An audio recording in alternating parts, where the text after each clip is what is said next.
Hello everyone, welcome back to learn with Mansi. Bare act की हमारी rapid revision series में हम करेंटली पढ़ रहे हैं इंटेलेक्चुअल प्रॉपर्टी लॉज। ये पार्ट 3 है। इससे पहले के पार्ट में हम कॉपीराइट एक्ट और पेटेंट एक्ट को शॉर्ट में रिवाइज कर चुके हैं। अगर आप यहाँ नए हो तो सब्सक्राइब कर लेना and let me tell you कि सीरीज का इंटेंशन क्या है। आपका बार का एग्जाम होता है, आपको ओपन बुक एग्जाम में एक एक चीज याद करने की जरूरत नहीं है, but you should know the index, you should be aware कि किस सब्जेक्ट में क्या क्या कवर्ड है ताकि आप आंसर इजिली ढूंढ सकें। ठीक है, this is a little bit about me. Telegram join कर लेना क्योंकि जो भी पीडीएफ है, पीवाईक्यूज हैं, पुराने जो हमने डिस्कस किए हैं, सब कुछ वहां मिल जाएगा। आपको कोई डाउट हो, आप कनेक्ट करना चाहते हो, वहां हमसे ग्रुप पे कनेक्ट कर सकते हो एंड चाहो तो इंस्टा पे भी कर सकते हो। सिलेबस में देखोगे तो आईपीआर से ना 2 क्वेश्चन आते हैं। माइनर लॉ है, बहुत ज्यादा टाइम देने की जरूरत नहीं है, बट इसके अंदर आते हैं 3 से 4।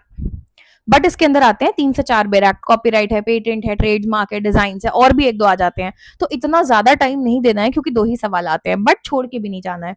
हम क्या करेंगे, हम करेंगे इसके पीवाईक्यूज 10 साल के और बेयर एक्ट को क्विकली रिवाइज कर लेंगे इस सीरीज में। आपको अलग से जाके कुछ भी करने की जरूरत नहीं पड़ेगी।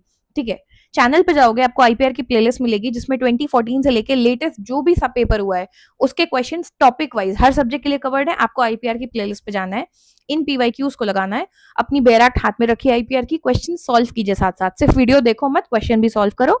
अच्छी खासी प्रैक्टिस हो जाएगी। क्वेश्चन कैसे अप्रोच करना है, दिमाग कैसे लगाना है, एग्जाम में सॉल्व कैसे करना है, सब सिखाया है। ठीक है, उसके बाद आपको बेयर एक्ट को क्विकली रिवाइज करना है, चाहो तो पहले भी कर सकते हो एंड यू आर डन। इससे ज्यादा करने की जरूरत नहीं है। 2 क्वेश्चन आते हैं एग्जाम में, बहुत टाइम नहीं होता जब आप पढ़ने बैठते हो, तो I think this is sufficient for this subject. Okay, चलो आगे बढ़ते हैं। इंडेक्स अगर देखोगे एक्ट का तो ट्रेडमार्क एक्ट 1999 है, प्रिलिमिनरी है, शॉर्ट टाइटल, एक्सटेंट और डेफिनेशन है सेक्शन 2 में। हर बेयर एक्ट में, स्पेशली आईपीआर में और जो माइनर लॉज हैं, साइबर लॉ है, कंज्यूमर प्रोटेक्शन, मैंने आपको हर बार ये बात बताई है, डेफिनेशन का सेक्शन बहुत ज्यादा इंपॉर्टेंट होता है। सबसे ज्यादा क्वेश्चन इन्हीं से आते हैं। ठीक है, इनमें क्योंकि बेसिक डेफिनेशंस दी होती हैं 25-30, ये किसी भी बेयर एक्ट में है तो बहुत इंपॉर्टेंट होगा। वहां पे बहुत सारे की टर्म्स क्योंकि एक्सप्लेन किए होते हैं। चैप्टर 2 देखोगे तो register and conditions for registration, तो रजिस्ट्रार कौन होता है, क्या कंडीशंस होती हैं जिनमें ट्रेडमार्क का रजिस्ट्रेशन हो सकता है, वो सब यहाँ बात की है। अगर आपको नहीं पता तो बता दूं ट्रेडमार्क क्या होता है। आपका कोई ब्रांड है मान लो, और आप उसका कोई लोगो बनाते हो, कोई भी चीज है जो आपको आइडेंटिफाई करने में हेल्प करता है कि ये सब्सटेंस कौन सा है, किसका है, उसे हम ट्रेडमार्क बोलते हैं। फॉर एग्जाम्पल एडिडास है, एडिडास का एक सिंबल है। नॉर्मली आपको मैं कोई जूता दूं और बोलूं ये एडिडास का है तो बात अलग है, आप पहचानो ना पहचानो, it's a whole different matter.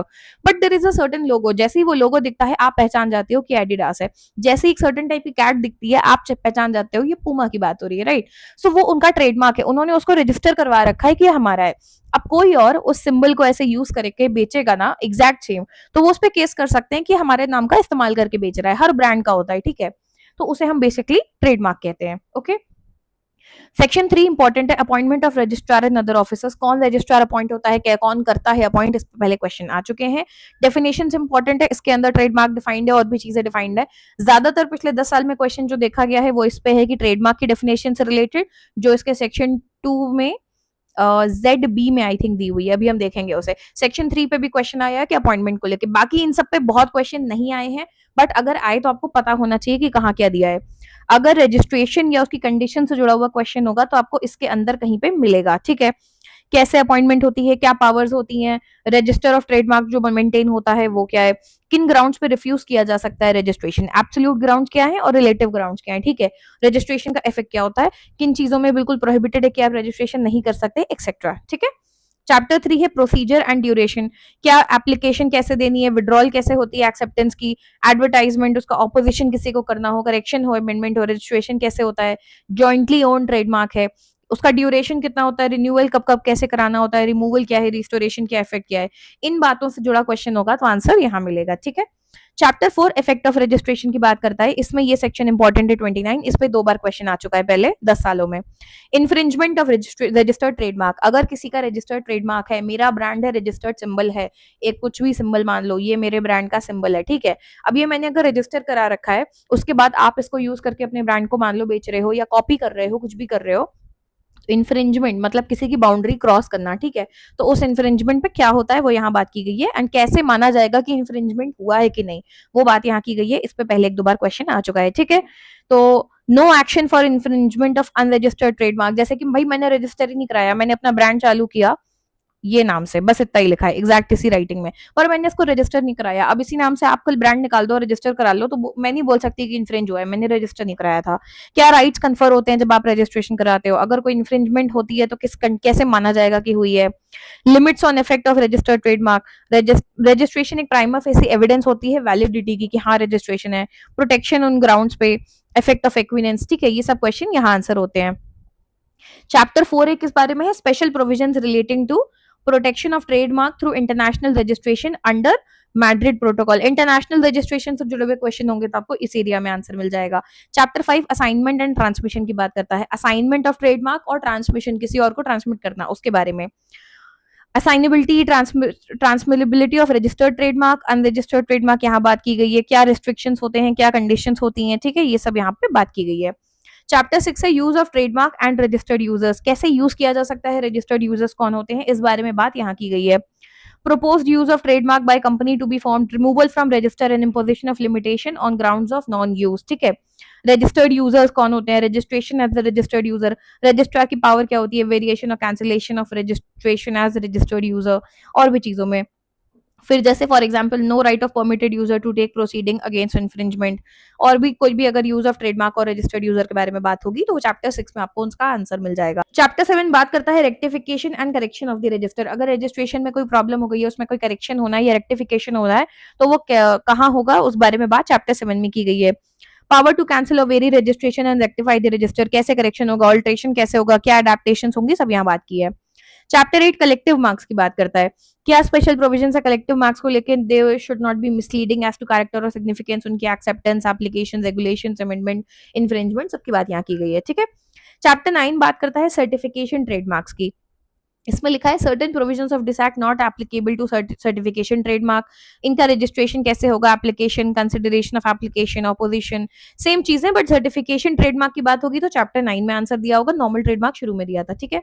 10 तो रिपील्ड है। 11 में एपेलेट बोर्ड की बात की गई है कि अगर एपेलेट बोर्ड से जुड़ा हुआ आपको कोई भी क्वेश्चन मिलता है, कैसे स्टैब्लिश होता है, कौन कौन लोग उस बोर्ड में होते हैं, एस्टैब्लिशमेंट, कॉम्पोजिशन, क्या क्वालिफिकेशन होती है चेयरपर्सन, वाइस पर्सन, इस पे क्वेश्चन आया नहीं है बट मुझे लगता है आ सकता है, इजी टॉपिक है, ठीक है। और कौन सीनियर मोस्ट होता है, किसकी चेयर होती है, क्या अलाउंसेस होते हैं, रेजिग्नेशन कैसे होता है, एक्सेट्रा, बहुत डायरेक्ट जो भी इस तरीके के क्वेश्चंस होते हैं ना, कितने दिन का टाइम में आपको लेटर जमा करना होगा, 30 डेज, 60 डेज, 90 डेज, इस तरीके के क्वेश्चन कई पूछे जाते हैं, तो देयर इज अ चांस कि इस पे क्वेश्चन आ सकता है। अब आपको एपेलेट बोर्ड अगर ट्रेडमार्क से रिलेटेड क्वेश्चन है तो आपको पूरा इंडेक्स खंगालने की जरूरत नहीं है, आपको पता है एक चैप्टर है एपेलेट बोर्ड नाम से, सीधे उस चैप्टर पे गए, आंसर ढूंढा और आगे बढ़ गए, ठीक है।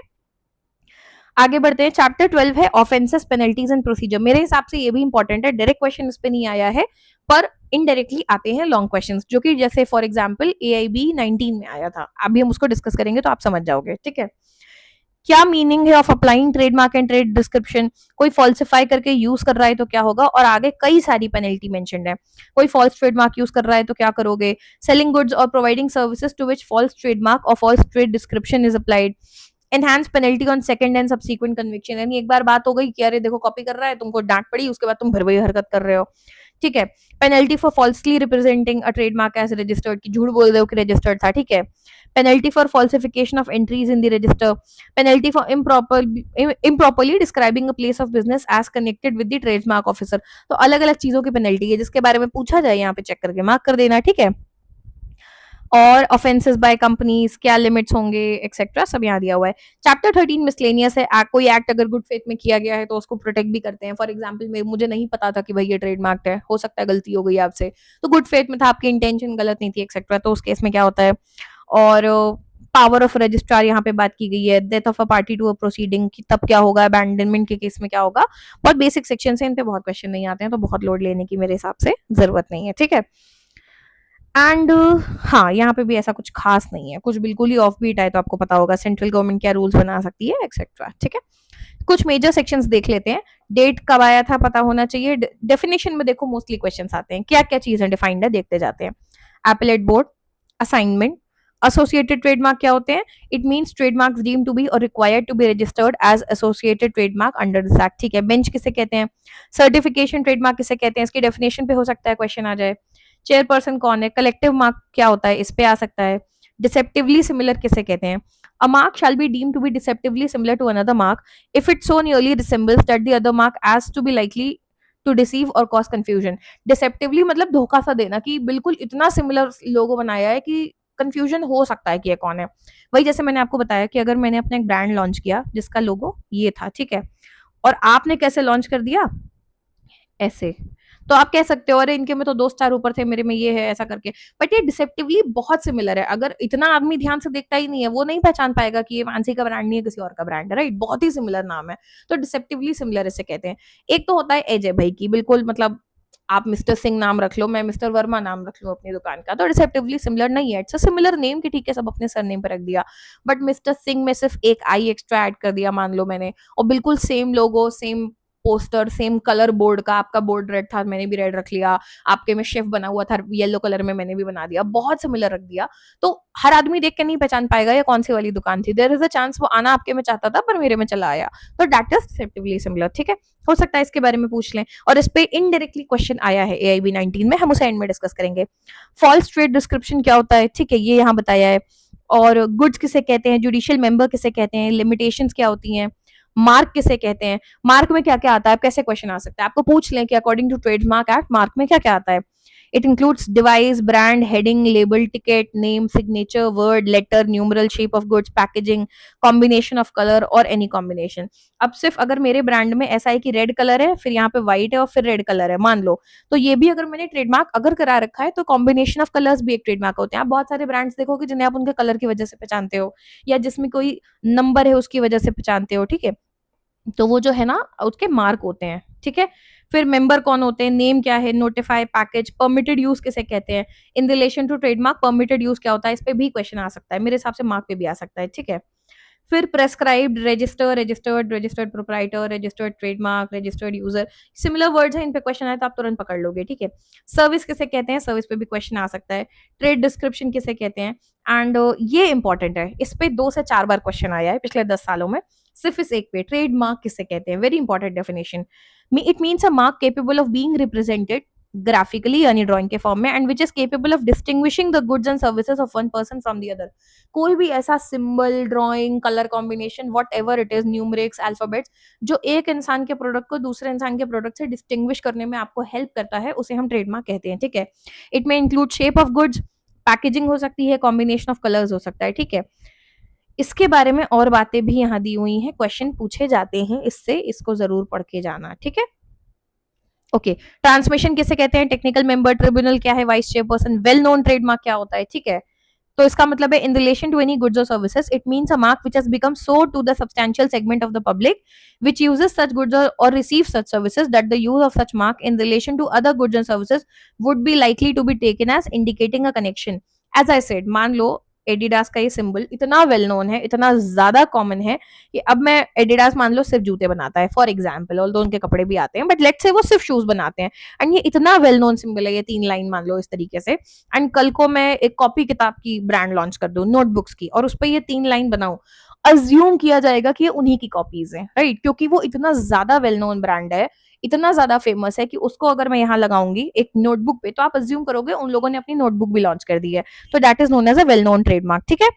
तो डेफिनेशंस बहुत इंपॉर्टेंट है। सेक्शन 3 मैंने बताया था, इस पे क्वेश्चन आया है। Appointment of registrar, central government appoint करती है, controller general of patents etcetera उसको, बाकी बहुत इंपॉर्टेंट नहीं है। सेक्शन 9 भी देख सकते हो, एब्सोल्यूट ग्राउंड्स क्या होते हैं जिनके लिए ट्रेडमार्क रिफ्यूज किया जा सकता है, इसको पॉज करके पढ़ लेना, मेरे हिसाब से कभी कभी क्वेश्चन इस पे आ सकते हैं, ठीक है।